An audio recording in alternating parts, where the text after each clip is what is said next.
হাজার কোটি টাকা বাংলাদেশ থেকে যারা লুটপাট করেছেন। এই উত্তরায় অনেককে আমরা চিনি, দীর্ঘদিন আমরা ছোট থেকে বড় হয়েছে উত্তরায়, তাদেরকে আমরা ব্যক্তিগতভাবেও চিনি, যারা স্বল্প সময়ে 10-12 বছর 15 বছরে শত শত কোটি টাকার মালিক হয়েছেন। তারা এখন বিদেশে বসে ষড়যন্ত্র করছে এই নির্বাচনকে বানচাল করার জন্য, এবং যে কোনোভাবে যে কোনো জায়গায় ছোটখাটো বিষয় দিয়ে দেখবেন সমস্যা হলেই এই সকল পূর্বের এই সরকার শেখ হাসিনার যারা দোসর আছেন সারা দেশে বিভিন্ন জায়গায় ছড়িয়ে ছিটিয়ে তারা কিন্তু সেখানে বিশৃঙ্খলার সৃষ্টি করার চেষ্টা করতেছে। আমাদেরকে সজাগ থাকতে হবে, ঐক্যবদ্ধ থাকতে হবে, এবং সামনের নির্বাচন ফেব্রুয়ারি নির্বাচনের জন্য আপনারা ভালোভাবে প্রস্তুতি গ্রহণ করেন।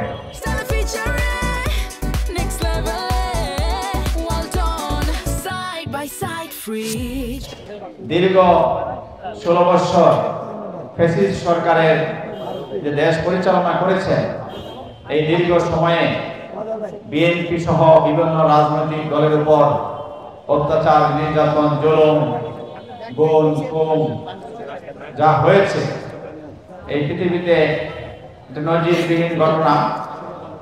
এবং সাবেক একজন প্রধানমন্ত্রী, স্বাধীনতার ঘোষক, সাবেক রাষ্ট্রপতি শহীদ প্রেসিডেন্ট জিয়াউর রহমানের স্ত্রী এবং এই গণতন্ত্রের মা, এদেশের জন্য অনেক কিছু উনি করেছেন। তাকে একটি মিথ্যা মামলায় দীর্ঘ সময় কারাবন্দী করে রাখা হয়েছিল।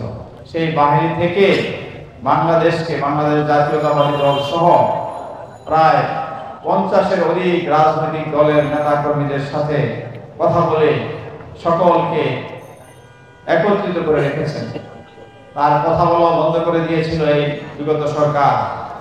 আজকে সবাইকে নিয়ে একটি সুন্দর বাংলাদেশ গড়ার যে ঘোষণা বিএনপির সংগ্রামী ভারপ্রাপ্ত চেয়ারম্যান দিয়েছেন, সকল রাজনৈতিক দলকে বলেছেন, আসেন আমরা একসাথে বসি, কোন জায়গায় কি সমস্যা আছে, কোথায় কি সমস্যা দেশকে নিয়ে আসেন আমরা বসে আলোচনা করে সব দলকে নিয়েই আমরা নির্বাচন করতে চাই।